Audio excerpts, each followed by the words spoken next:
இவர் நண்பர் உங்க பகுதியை சேர்ந்தவர் தான், மிகப்பெரிய ஒரு பேச்சு ஆற்றல் திறமை உள்ளவர். இவரும் எங்களுக்கு நிறைய வாய்ப்புகளை இந்த பகுதியில் கொடுத்திருக்காரு. இந்த பொங்கல் திருநாள்ல இது ஒரு பேச்சாற்றல் உள்ளங்கவர் ஓவியமே, உற்சாக காவியமே, மானே மகிழே மரகத உயிரே, நேனே நவிரே விரட்டாத காவியமே, வானகமே வையகமே, இனி வாழ வைத்துக் கொண்டிருக்கக்கூடிய தமிழகமே ஊருகின்ற நிலையால் வணங்கி தமிழால் வாழ்த்தி முக்கடல் முத்தமிடும் முத்தமிழ்களுடைய வரலாற்று சிறப்பு மிக்க தன்கரை ஓரம் உதவாது கிடந்த உதச்சி கோட்டை விதியுடைய தமிழ் இந்த உலகத்தில் எப்போதும் முடியாது என்ற ஒரு பேச்சு எங்களுடைய வாழ்க்கையிலே இல்லை.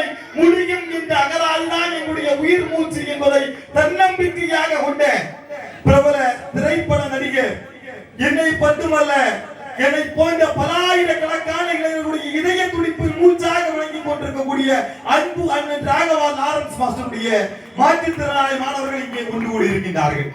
பேருக்குரியவர்களே, நான் தமிழகத்தினுடைய தென்கோடி மொழியான உணர்ச்சி கோட்டையில் இருந்து இந்த உலகத்தினுடைய பல நாடுகளினுடைய தமிழர்களுடைய மத்தியிலே பேசிக் கொண்டிருக்கின்றேன். நான் ஒரு சாதாரணமாக தமிழை பேசக்கூடிய பேச்சாளன் என்று மட்டுமே நீங்கள் நினைத்து விடாதீர்கள். நானும் பேசினேன், பாடினேன், கவிதை எழுதினேன், எத்தனையோ மேடைகளுக்கு சென்று என்னுடைய வாழ்க்கையிலே 3 வயதிலிருந்து 28 வயதாகிறது 25 ஆண்டுகளாக இலக்கிய மேடைகளை நான் பேசிக் கொண்டிருக்கின்றேன். பலாயிரக்கணக்கான மாணவர்களை உருவாக்கி கொண்டிருக்கின்றேன். ஆனால் எனக்கே தன்னம்பிக்கையை கற்றுத் தந்தவர்கள் இவர்கள். ஏனென்றால் என்னுடைய வாழ்க்கையிலே என்னுடைய கால்கள் 3 துண்டுகளாக முறிந்து போனது. நான் நடப்பேனா என்று கூட யாருக்கும் தெரியாது. அப்படி நான் நடந்தாலும் கூட நிச்சயமாக இவனால் இவனுடைய சுய வாழ்க்கையை சொந்தமாக பார்க்க முடியாது என்று மிக தீவிரமான உடல்நிலை சரியில்லாத இடத்தில் மருத்துவர்கள் கைவிடப்பட்ட இடத்திலே இறைவன் எனக்கு மீண்டும் நடப்பதற்கு தன்னம்பிக்கையை தந்தார்கள். அப்போது என்னால் முடியுமா என்று நான் நேசித்துக் கொண்டிருக்கக்கூடிய அந்த நேரத்தில் இவரை போன்ற பல மாற்றுத்திறனாளிகளை பார்த்து தன்னம்பிக்கை கொண்டவன் நான். ஏறத்தாழ பல வேளைகளிலே இவரை நான் பார்த்திருக்கின்றேன். இவருடைய திறமைகள் என்பது ஒரு சாதாரண மனிதருக்கும் மாற்றுத்திறனாளிக்கும் மிகப்பெரிய வித்தியாசம் உண்டு. ஒரு சாதாரண மனிதன் கூட அவனுடைய வாழ்க்கையிலே முடியாது என்று மூலையிலே முழங்கி போயிருப்பான். ஆனால் மாற்றுத்திறனாளி என்பவன் யார் உதவினாலும் எனக்கு உதவி இல்லை என்று சொன்னாலும் என்னால் முடியும் என்ற தன்னம்பிக்கையை இதயத்திலே தூக்கி கொண்டு சுமப்பான். அப்படிப்பட்ட தூக்கி கொண்டு சுமந்ததனுடைய வாழ்க்கையினுடைய வெற்றியை பெற்ற ஓர் மாபெரும் இளைஞர் தான் இந்த நந்தவரம் இளைஞர் இயக்கம் இன்று கொண்டாடி இருக்கிறது. என்னோடு பல வேளைகளில் என்னோடு கலந்து பயணித்துக் கொண்டிருக்கக்கூடிய அன்பு தம்பி கிறிஸ்டியானோ சஜு.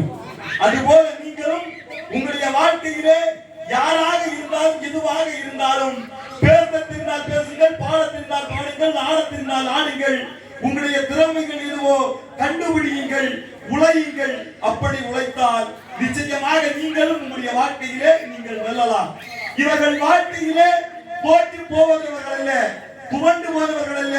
முடியாது இந்த பேச்சு இவர்களுடைய அகராதிகள் இல்லை. அதனால் தான் நேற்று பெரும் முதலமைச்சருடைய மத்தியிலே இவர்கள் பங்காற்றிக் கொண்டிருக்கிறார்கள். நிச்சயமாக வாழ்க்கையில் உங்களால் முடியும். உங்களுடைய திறமைகளை கண்டறியுங்கள், உழையுங்கள். மீண்டும் சொல்லுகிறேன், முடியாது என்ற பேச்சை தூக்கி எறிந்து முயற்சி செய்யுங்கள். நீங்களும் வாழலாம், வளரலாம் என்று சொல்லி இன்னும் இன்னும் இன்னும் உங்களால் முடிந்த வாய்ப்புகளை கொடுங்கள். உங்களுடைய கரகோஷங்கள் மட்டும் போதாது. இங்கே 1000 நபர்கள் நீங்கள் இருக்கின்றீர்கள் என்று சொன்னால் 1000 நபர்களும் உங்களுடைய ஆலயமாக இருக்கலாம், தேவாலயமாக இருக்கலாம், மசூதியாக இருக்கலாம், படிப்பகமாக இருக்கலாம், நிறுவனமாக இருக்கலாம். எங்காக இருந்தாலும் இதை போன்ற கலைஞர்களுக்கு நீங்கள் வாய்ப்புகளை கொடுங்கள்.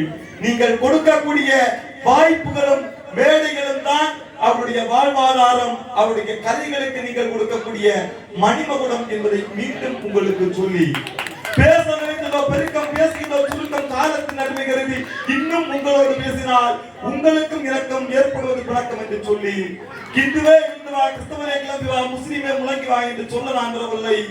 மனிதரே இருந்தவா, மானுடம் படைக்கவா, உன்னுடைய பாதங்கள் நடக்க துவங்கினால் உனக்கான பாதைகள் மறப்பதில்லை என்று சொல்லி நான் உயிருக்கு மேலாக நேசிக்கக்கூடிய என்னுடைய தமிழை வணங்கி சாகும் போது தம்படுத்து சாக வேண்டும், என்னுடைய சாம்பலிலும் தமிழ் வீச வேண்டும் என்று மீண்டும் தமிழை வணங்கி உங்களிடமிருந்து விடைபெறுகிறேன். மீண்டும் வருவேன், சந்திப்போம் உறவுகளே. உலகத்துக்கு